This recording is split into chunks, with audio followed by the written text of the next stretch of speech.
été conçu pour la chasse. C'est une arme de précision qui paralyse et qui tue. Parfois, nos deux mondes se chevauchent. Que se passe-t-il après une morsure? De combien de temps disposons-nous? Pourquoi chaque morsure est différente? Qui sont ces tueurs? Pourquoi sont-ils équipés d'une telle arme chimique? Dès que le venin entre en contact avec le sang, le compte à rebours est lancé.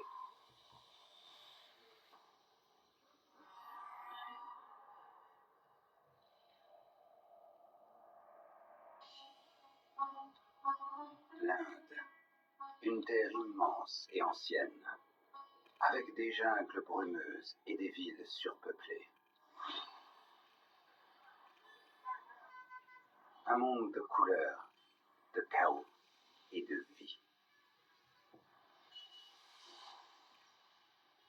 Le pays abrite plus d'1,4 milliard de personnes. Et certaines des espèces de serpents les plus dangereuses au monde.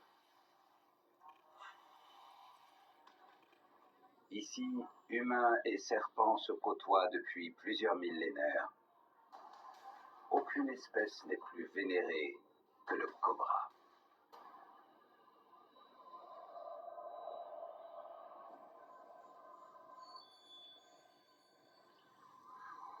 Voici le serpent venimeux le plus long de la planète, pouvant atteindre jusqu'à 5 mètres. Le cobra royal.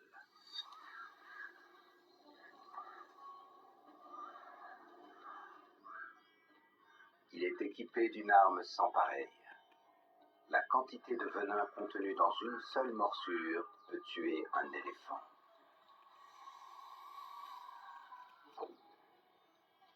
C'est un prédateur réfléchi, à l'humeur imprévisible quand il est provoqué.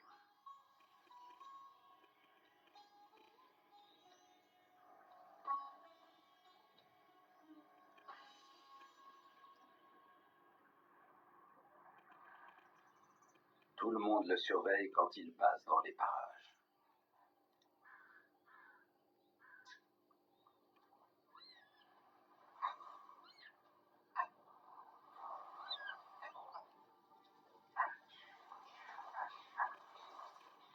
Il vaut mieux ne pas se trouver sur son chemin.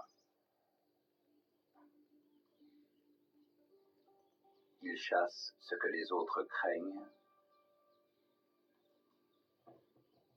ses congénères, les serpents ratiers, les bongars, les pitons et même d'autres cobras. C'est un serpent mangeur de serpents. Quand on sait que notre proie peut mordre en retour, on a intérêt à sortir l'artillerie lourde.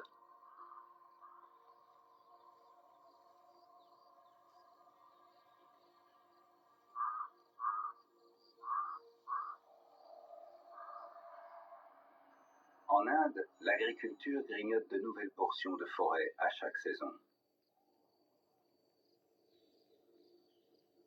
Les villages se développent et la frontière entre le monde des humains et celui des serpents se brouille davantage.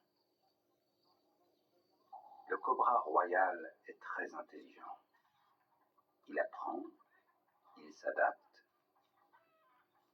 et il a bien compris que les villages pouvaient faire office de garde-manger.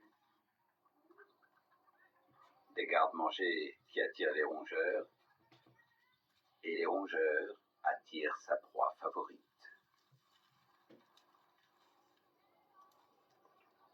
Un serpent ratier est en chasse.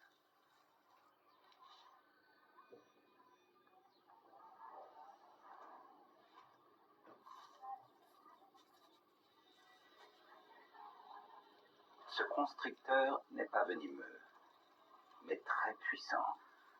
Il soumet ses proies grâce à sa force. C'est justement pour ça que le roi a d'énormes glandes à venin, pour neutraliser et maîtriser de telles proies avant qu'elles aient le temps de riposter.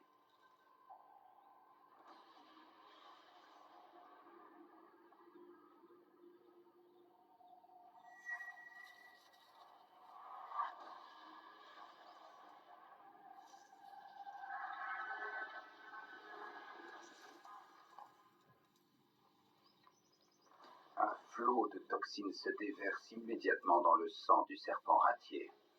En quelques secondes, ses muscles se bloquent sous l'effet de la paralysie.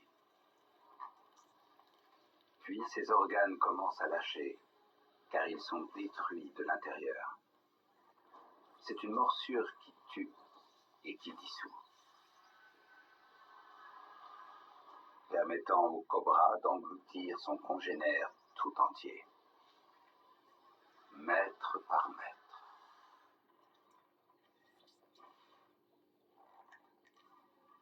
Jusqu'à ce qu'un serpent disparaisse dans un autre.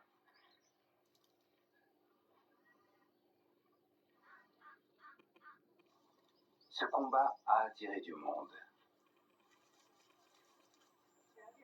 Ici, les cobras sont sacrés et protégés. Quand l'un d'eux pénètre dans un village, une équipe de spécialistes est dépêchée sur les lieux pour l'attraper.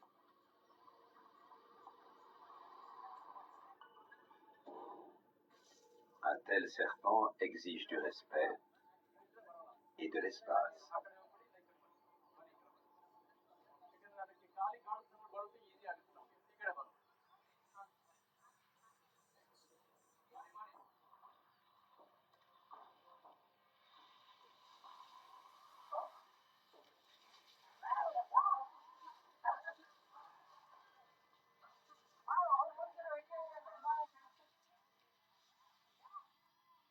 Malgré sa grande taille et sa réputation terrifiante, ce cobra royal ne cherche qu'à s'enfuir. La plupart des morsures arrivent par accident, ou quand un serpent se retrouve coincé sans pouvoir s'échapper. Si cet homme se fait mordre, les effets sur l'organisme seront tout aussi terrifiants. Le cobra royal est assez grand pour se dresser et fixer un humain à hauteur d'yeux. Tout d'abord, la victime ressent une sensation de brûlure intense autour de la morsure. Suivent des étourdissements et une sensation de confusion. En quelques minutes, le venin bloque l'influx nerveux qui contrôle les muscles. La respiration se fait laborieuse dès que le diaphragme ne peut plus se contracter. D'autres toxines commencent à dissoudre les tissus et les organes. Au bout de 30 minutes, la paralysie s'installe, puis la respiration s'arrête. Si ce venin est si puissant, c'est parce qu'il est fait pour tuer d'autres serpents. Même les antivenins ne fonctionnent pas toujours. Heureusement, la majorité de ces interventions ne virent pas au drame, et l'animal est relâché dans une zone inhabitée. Mais le cobra royal n'est pas le seul souverain en Inde. Un autre cobra a appris à vivre à nos côtés. Dans les égouts, dans les cours et dans les temples des villes surpeuplées.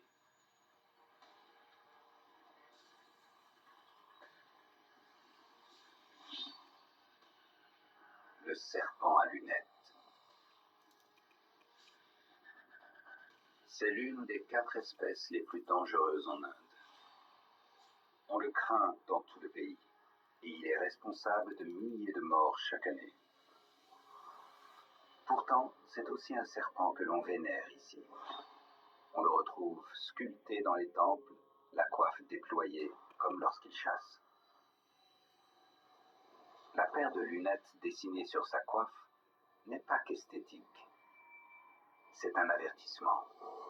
2 gros yeux noirs censés intimider tous ceux qui oseraient l'attaquer par derrière. C'est un survivant qui s'est installé à proximité du chaos de l'activité humaine. Les villes indiennes grouillent de rats. Et là où il y a des rongeurs, les cobras ne sont jamais bien loin.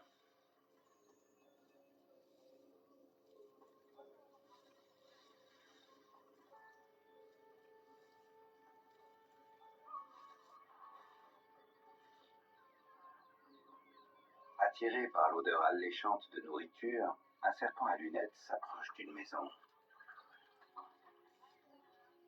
Les rongeurs, la volaille et même la chaleur d'une cuisine, ils trouvent des opportunités partout.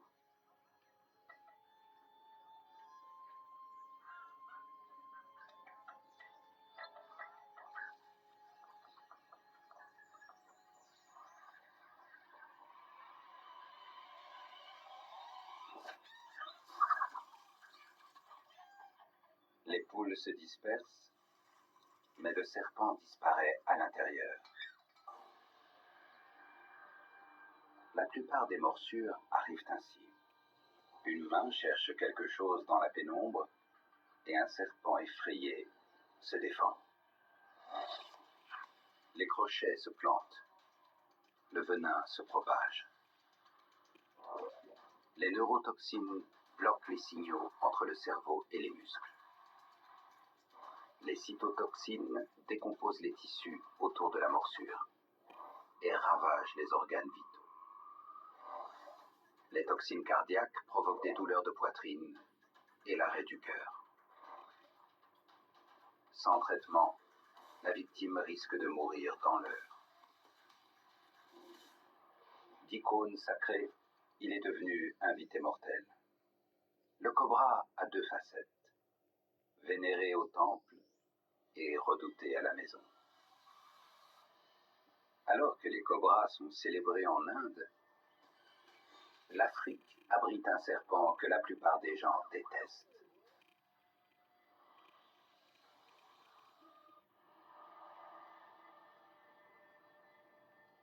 Le mamba noir.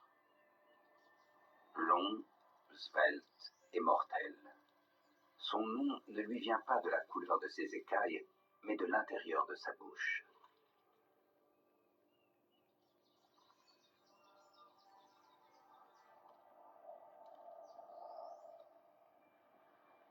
Son cousin, le mamba vert, règne dans les arbres. C'est un assassin arboricole qui ondule en silence dans les forêts de la côte. Les deux espèces partagent les mêmes attributs de tueurs. Une tête en forme de cercueil, des écailles conçues pour grimper et un long corps puissant taillé pour la vitesse.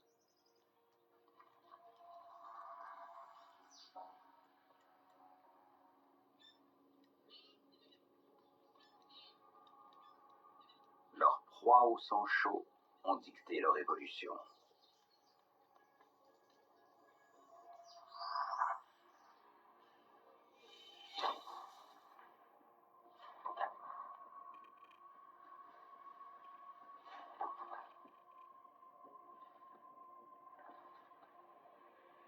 Avec des proies aussi rapides, il faut être équipé d'un venin adapté.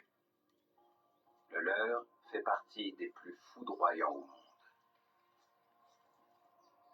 Contrairement aux prédateurs qui optent pour l'embuscade, le mamba noir est un chasseur actif.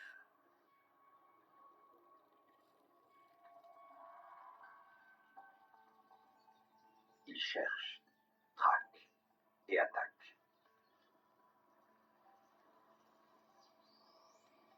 Cette femelle a détecté une odeur.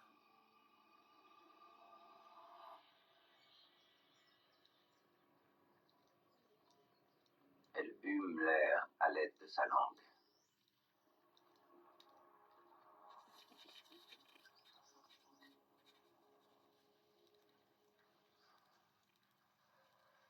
Le rat se fige, dans l'espoir de passer inaperçu. Mais les gros yeux perçants de la femelle ont déjà repéré sa cible.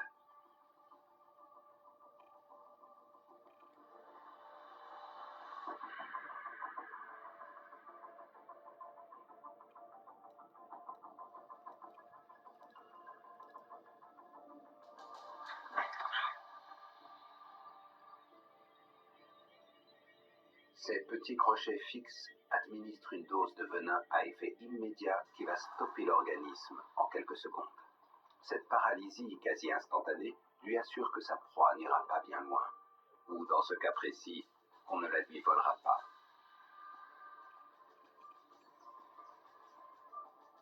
La femelle descend pour récupérer son repas.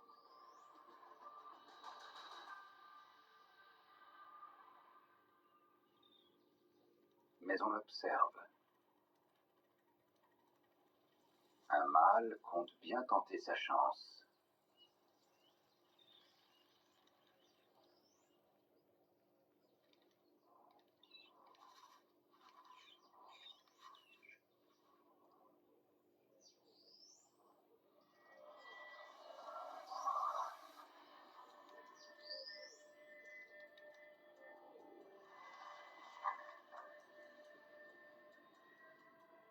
Il est plus gros et plus audacieux.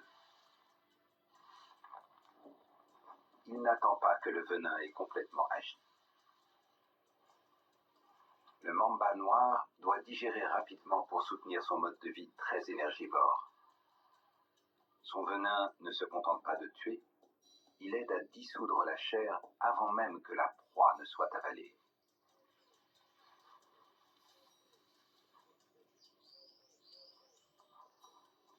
Et rien ne se perd.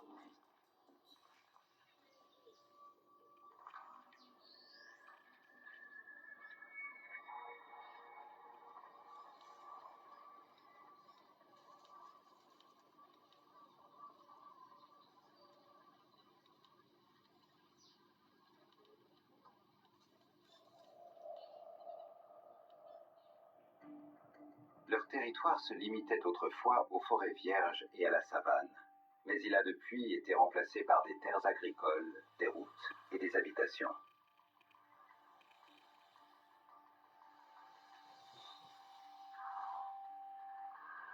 Pour un mamba fan de rongeurs, l'appel de la périphérie urbaine est irrésistible.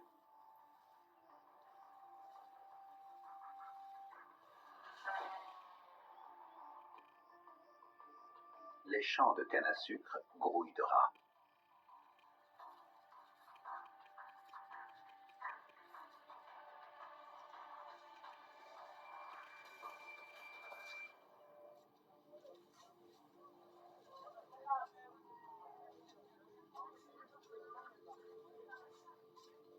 Les déchetteries et les jardins fournissent nourriture, abri et chaleur. Même les mangeoires à oiseaux peuvent attirer ses proies favorites.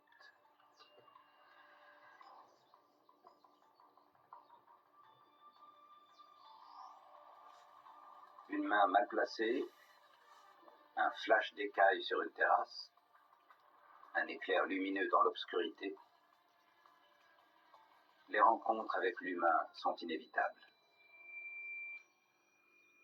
Quand ils se sentent menacés, bon nombre d'animaux sauvages s'enfuient.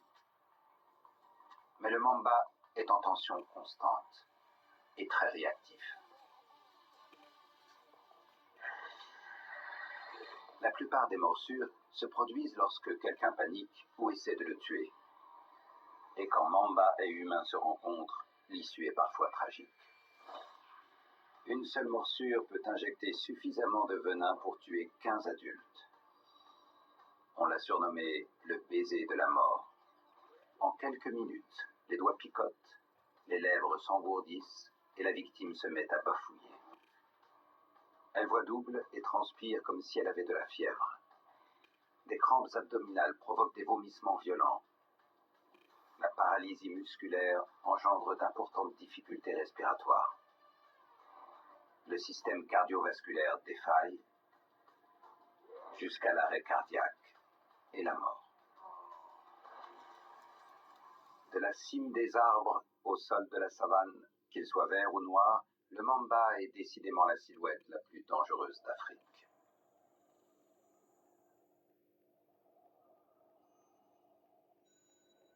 Dans les déserts arides d'Australie,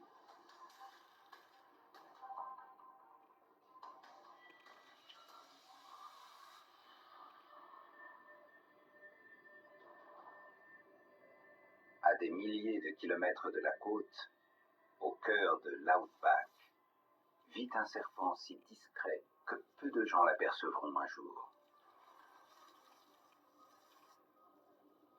Le taipan du désert, rare et solitaire.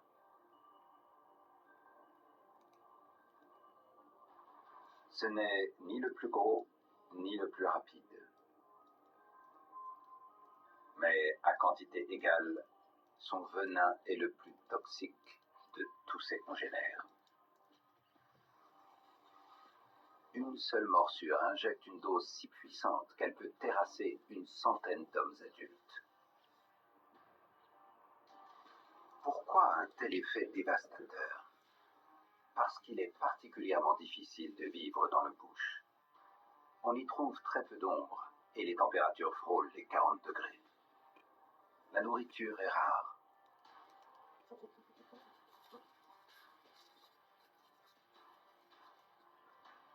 Les rongeurs se montrent brièvement après un épisode pluvieux, puis disparaissent tout aussi rapidement.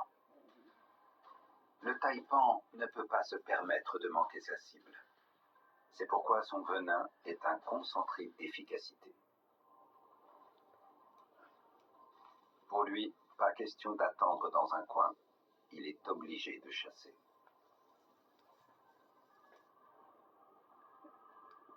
Si ce rat lui échappe, il faudra peut-être patienter plusieurs jours avant d'en voir un autre.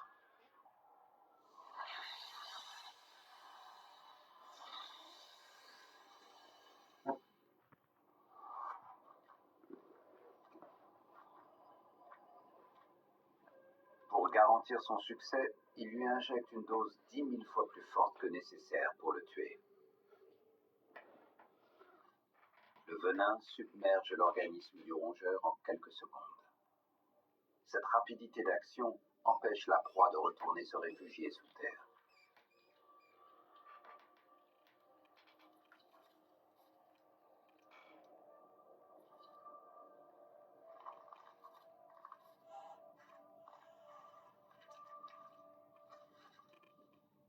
Ici, le venin du taipan est nécessaire à sa survie.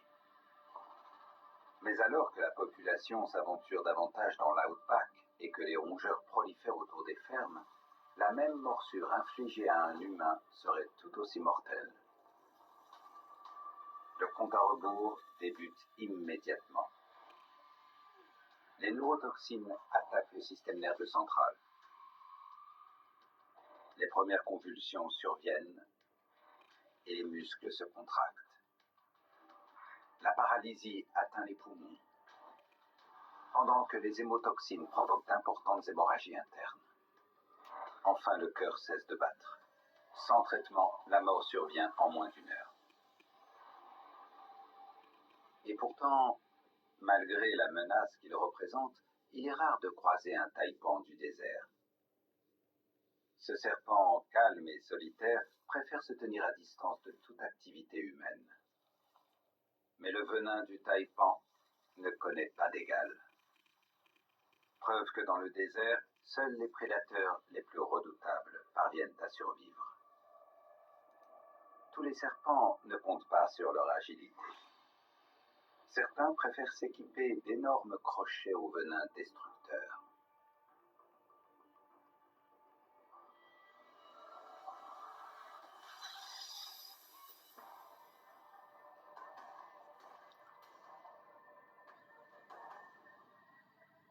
Le serpent venimeux le plus présent en Afrique est aussi le plus dangereux du continent. Il est responsable de plus d'1 millier de victimes humaines chaque année. La vipère heurtante. Elle attend à l'affût le long des sentiers, dans les champs et autour des habitations. Elle est invisible jusqu'au dernier moment. Contrairement au mamba, la vipère heurtante excelle dans l'art de l'embuscade.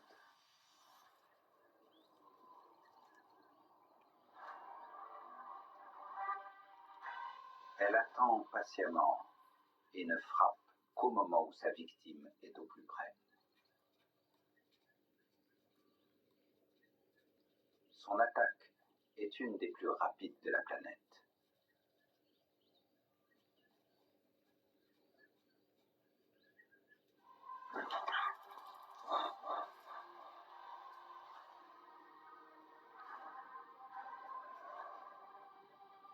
Les rongeurs et autres petits mammifères n'ont aucune chance. Mais ses proies ne sont pas les seules à souffrir de son venin.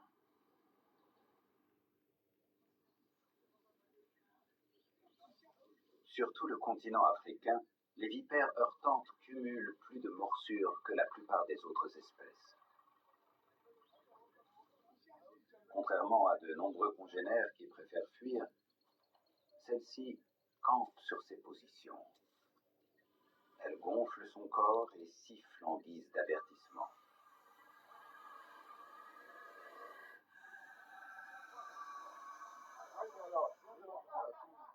Parfaitement camouflée et quasiment immobile, elle passe souvent inaperçue. Un pas insouciant ou une main qui s'approche un peu trop, et elle assène un coup sans tarder.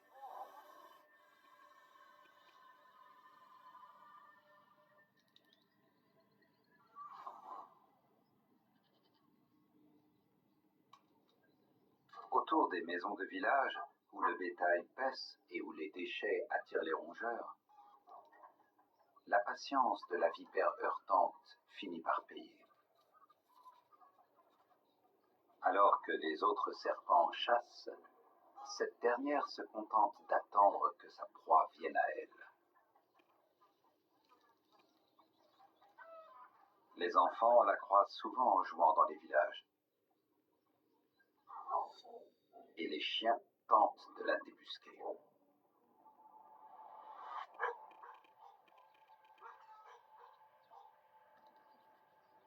Elle goûte l'air à l'aide de sa langue fourchue et suit la trace invisible d'un rongeur.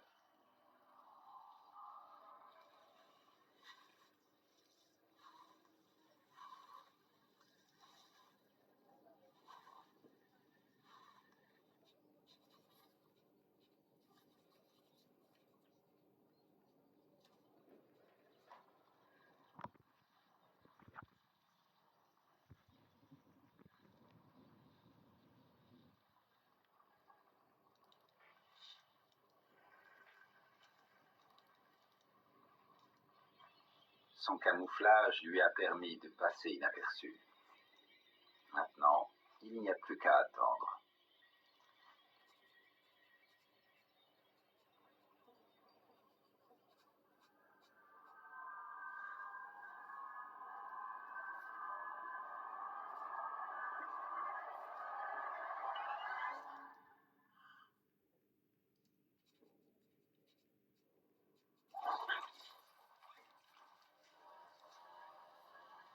C'est un serpent lourd qui se déplace lentement, et son venin se doit d'être efficace.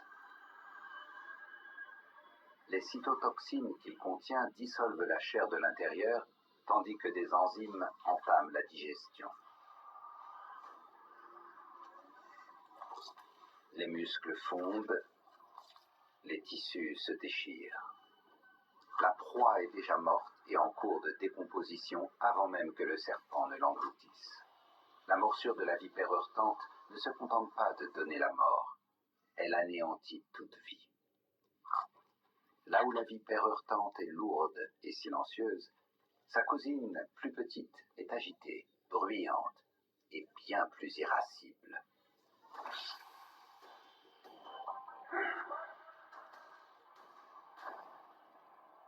Dans toute l'Asie, le Moyen-Orient et l'Afrique, une autre vipère rôde. Avec ses 30 cm de long, elle semble inoffensive. Mais ce petit serpent est l'un des plus dangereux au monde. L'échide carénée. Quand elle se sent menacée, elle frotte ses écailles dentelées les unes contre les autres et produit un grincement particulier comme le sifflement d'un métal contre du papier de verre. Un avertissement glaçant qui révèle sa nature colérique. Contrairement à la vipère heurtante, l'échide ne s'immobilise pas. Elle attaque. Rapidement, sans prévenir, et souvent à répétition.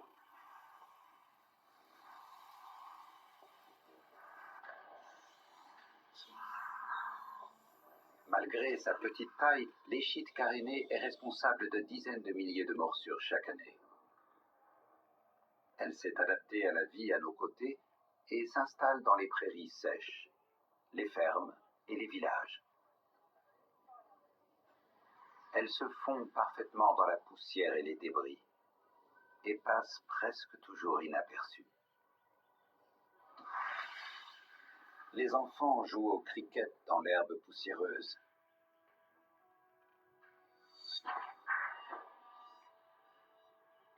Les femmes ramassent du bois.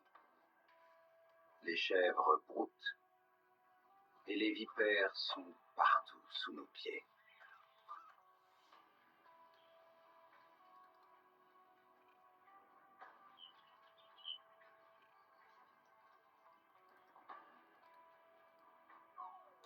Les enfants font partie de ces victimes les plus courantes.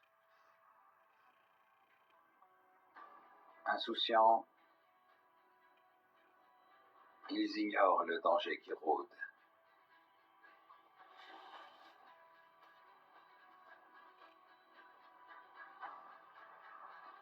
Et ils ont de petites mains curieuses.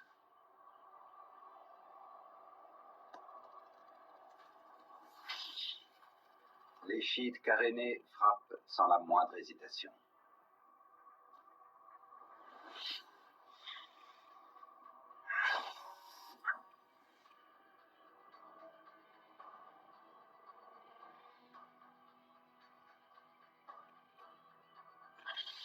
Le corps se met à enfler dès l'arrêt de la circulation sanguine. Des hémorragies internes se déclarent dans les tissus et les organes. La douleur est insupportable, proche de l'agonie. Les survivants y laissent souvent un de leurs membres. C'est un serpent qui peut tuer des proies bien plus grandes que lui. Les vipères sont responsables du plus grand nombre de victimes humaines chez les serpents. L'échide carénée a une autre cousine, la plus dangereuse de toutes les vipères, qui hante les communautés rurales d'Inde. C'est un serpent quasiment impossible à repérer, avant qu'il ne soit trop tard.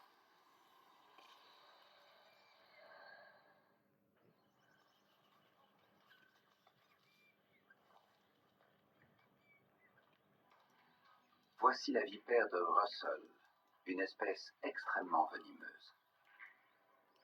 Elle ne se contente pas de visiter les villages, elle y a élu domicile. Elle est attirée par les réserves sans fin de rats qui se goinfrent des restes de nourriture humaine.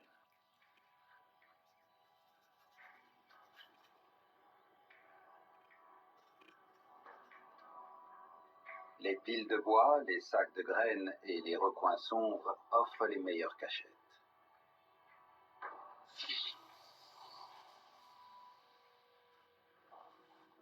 Il suffit d'un coup asséné à la vitesse de l'éclair. Les rongeurs mordent eux aussi, donc la vipère de Russell a pris l'habitude de se retirer immédiatement.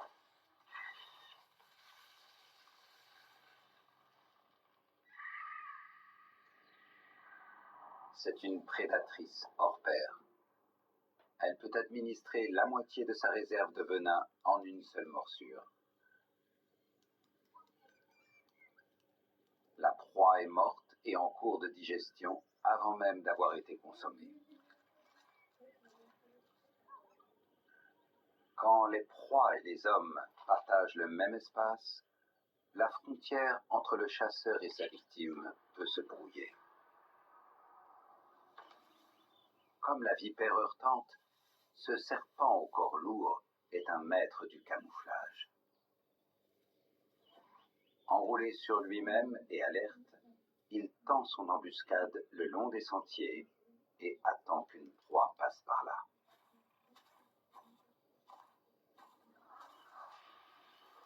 Souvent les gens ne le voient pas. D'une rapidité extrême, sa frappe ne laisse pas le temps de réagir. La large tête triangulaire de la vipère de Russell abrite deux énormes glandes venimeuses. En moins d'un dixième de seconde, ses longs crochets se déplient vers l'avant pour administrer une dose dévastatrice. Une douleur agonisante parcourt le corps de la victime quand la chair commence à pourrir. Son venin contient un cocktail mortel. Comme celui de l'échide carénée, il provoque d'importantes hémorragies internes. Comme celui de la vipère heurtante, il détruit les tissus et la nécrose s'étend au reste du corps. Mais ce venin particulier va encore plus loin. il touche les reins et bloque le système nerveux. La victime passe de l'agonie à la mort en moins de 24 heures.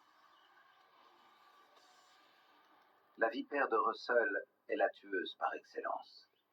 Elle dispose de tout l'attirail des vipères, rassemblé en une seule créature mortelle. Cependant, tous les serpents n'ont pas besoin de mordre.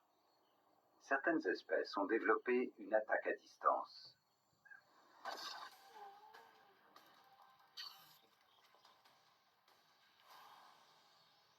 Comme le cobra du Mozambique. Autrefois reclus dans les mangroves et les jungles côtières, l'urbanisation rapide de la côte sud-est du continent africain a forcé les humains et les serpents à cohabiter.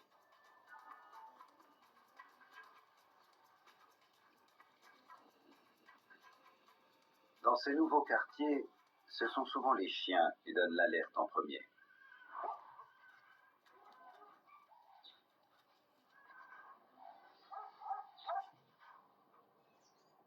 Mais ce cobra est armé jusqu'aux dents. Littéralement.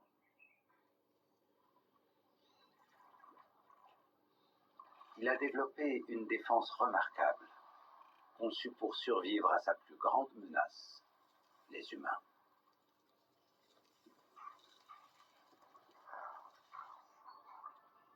Au lieu de planter ses crochets dans la chair, il peut cracher son venin avec une précision mortelle.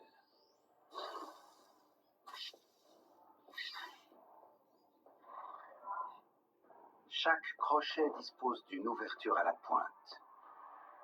Des muscles puissants se contractent pour exercer une pression sur les glandes à venin. Ce dernier est ainsi expulsé par un canal étroit à l'extrémité du crochet. Le cobra peut atteindre une cible à 3 mètres de distance. Grâce à une précision incroyable, il parvient à viser les yeux. C'est une arme conçue pour tenir ses ennemis en respect sans avoir besoin de s'en approcher. Et ce cobra n'est pas timide. Il n'hésite pas à entrer dans les maisons en quête de nourriture.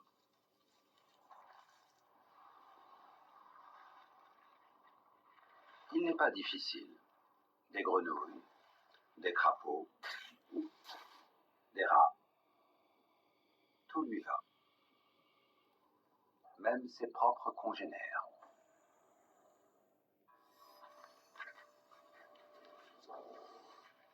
Cette couleuvre des maisons est venue pour se nourrir. Mais c'est elle qui va servir de repas au cobra.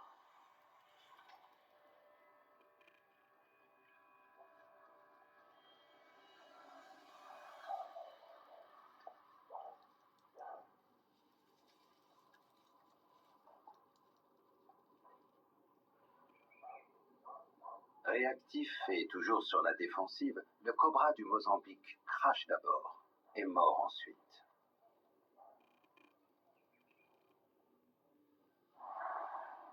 Toute créature qui croise son chemin est en danger.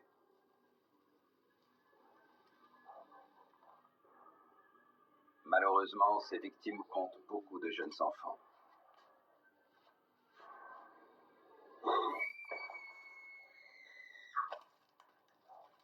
Le venin agit instantanément, comme un mélange de verre brisé et d'acide qui viendrait frotter la cornée. Il provoque des douleurs atroces, des enflures et un aveuglement temporaire. S'il n'est pas rincé au plus vite, les dommages peuvent être définitifs. Et si par malheur vous êtes mordu par ce cobra, son venin détruit également la chair. Il provoque brûlures, enflements et une décomposition accélérée des tissus.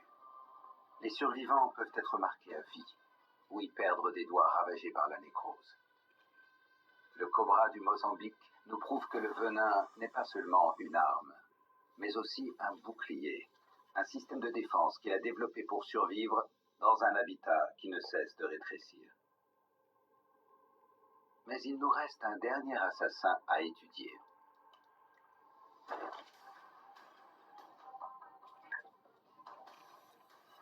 Un serpent sans prétention que l'on néglige souvent, alors que son venin est l'un des plus virulents de tous. Il n'est pas aussi grand que le python, ni aussi craint que le mamba. C'est un petit serpent arboricole, mince, pas l'air innocent, mais il détient une arme invisible. Sa morsure pourrait faire l'objet d'un film d'horreur. Voici le bomslang, qui en afrikaans signifie serpent des arbres. Le mâle arbore un beau vert clair, tandis que la femelle est d'un brun cryptique qui se fond parfaitement entre les feuilles. Ses grands yeux scannent la canopée à la recherche d'oiseaux, de caméléons ou de lézards. Ses crochets sont minuscules comparés à ceux d'une vipère, et ils sont dissimulés à l'arrière de la bouche. Pourtant, à dose égale, c'est lui qui inflige la morsure la plus meurtrière d'Afrique. Quand on chasse des petites proies agiles dans les arbres, on n'a pas le temps de frapper et de se retirer. Son venin doit tuer au plus vite.